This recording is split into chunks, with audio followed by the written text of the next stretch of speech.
of the Haunted has finally arrived, and with it, like all seasons, a whole bunch of new weapons to obtain and grind for. In today's video, we're gonna go over the new Haunted weapons specifically, how to obtain them, and what their god rolls are. This is my first time trying to make a video like this, so any feedback would be awesome. And a like and a subscribe would help out more than you think. So let's get into it. Starting off, what good would this video be if it didn't teach you how to grind out the Haunted weapons? Currently, the best way to farm these weapons is to brute force your way through the nightmare containments on the Leviathan, though they will later become unlocked for focusing with Umbral engrams at the helm through the Crown of Sorrows, so I wouldn't sweat it too much. This being said, you are free to farm as much as you want to in the Leviathan. The weapons will drop after the third boss phase in the nightmare containments from the chest. Just remember to bring enough seasonal currency. Side note, you get more of the seasonal currency by rocking the seasonal armor. When you open the chest, you also have a chance to get bound presents. If you get this, you can rerun the Sever mission to get even more rewards. So with all of that out of the way, let's start going through these weapons one by one. Starting off with the lightweight pellet shotgun called Without Remorse. Alright, I know what you're all thinking. A pellet shotgun? For PvE? But hear me out, because this shotgun can roll with a brand new perk called Incandescent, which feels just like Chain Reaction, but for solo. This perk lets the shotgun spread Scorch to everyone around your targets when you kill them. It doesn't even matter if it was a headshot or not. This perk honestly makes this gun so much fun and has quickly become one of my favorite perks, and it seems like many, if not all, solar weapons will have the chance to roll this perk moving forward. Incandescent also stacks on top of all aspects and fragments you may use, so you can easily spread sunspots with this weapon and just go to town. Without Remorse with this perk finally gives pellet shotguns a place in the meta, apart from being 1-2 punch slaves. Thank God! Personally, I'm gonna farm for a threat detector or field prep plus incandescent roll on this shotgun, as that will either give it a fun little damage boost or enhance how many bullets I can carry. Moving on down the list is a weapon I expected to be way worse than it turned out to be, the Hollow Denial. Hollow Denial is the new Void Trace Rifle. Normally, Trace Rifle don't really excite me, but once I realized that this absolute bad boy can drop with both Lead from Gold and Killing Tally, I instantly knew that we're dealing with some new kind of daddy trace here. Killing Tally is an old perk that used to only be on the 21% Delirium, but is now finally back and ready to smack. To explain Killing Tally the best way I can, imagine Rampage and just remove the timer. Killing Tally will keep increasing the damage bonus till it will last until you reload the beast.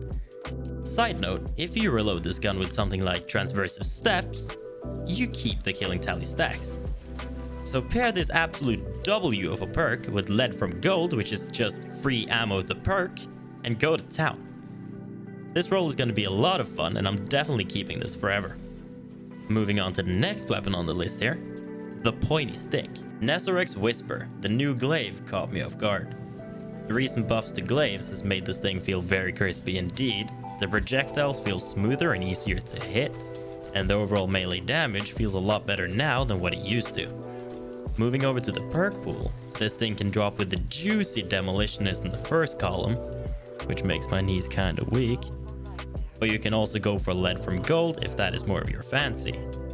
In the second column, it can drop with Adrenaline Junkie, which synergizes very well with Demo. But you can also go for Frenzy or Vorpal, which are both really good perks as well.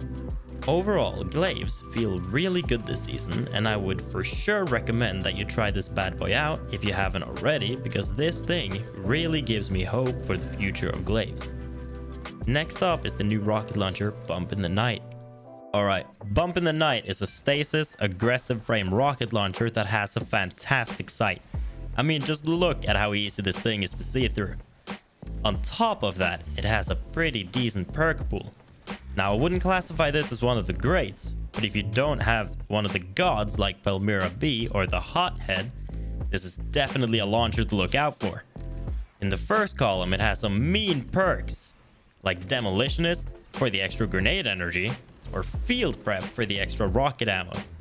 And in the second column, it can drop things like Chill Clip for the slowing and freezing effects, Chain Reaction for ad clear, and Vorpal for pure damage output. If I could only recommend one of these rolls, I would personally try to farm for the Impact Casing magazine, Field Prep for the first column perk, and Vorpal as the second column perk, as that will definitely be the best boss damage you can get, and that is usually what I use rockets for.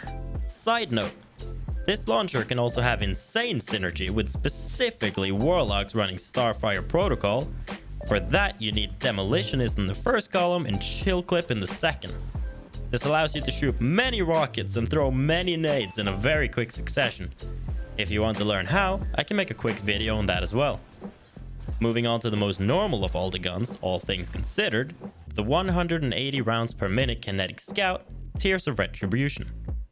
Now there isn't really too much to say about this thing, it just kind of works. The perk combos are very nice, where you can go for triple tap and fourth time if you want the endless magazines that Aisha's Embrace has risen to fame from. But you can also go for something like triple tap and Vorpal or explosive payload for more of the endgame content. This weapon is just an overall very good scout that does its job very well, and it's a very good gun to get your hands on if you don't already have a good scout for the endgame PvE. Now moving on to the last weapon on today's lists, one that I struggle quite a bit to find something positive about, the Firefright auto rifle. Firefight is the kinetic auto rifle that doesn't really bring much to the table. I mean, it looks and feels exactly like a Vlad weapon straight out of Borderlands, and it has a super clean sight, but other than that, I'm sad to inform you that it's just kind of mid.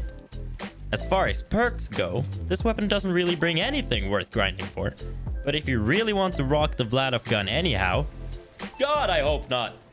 I would probably go for the threat detector and osmosis roll so you can tie it into volatile builds and let that carry it to somewhat usable.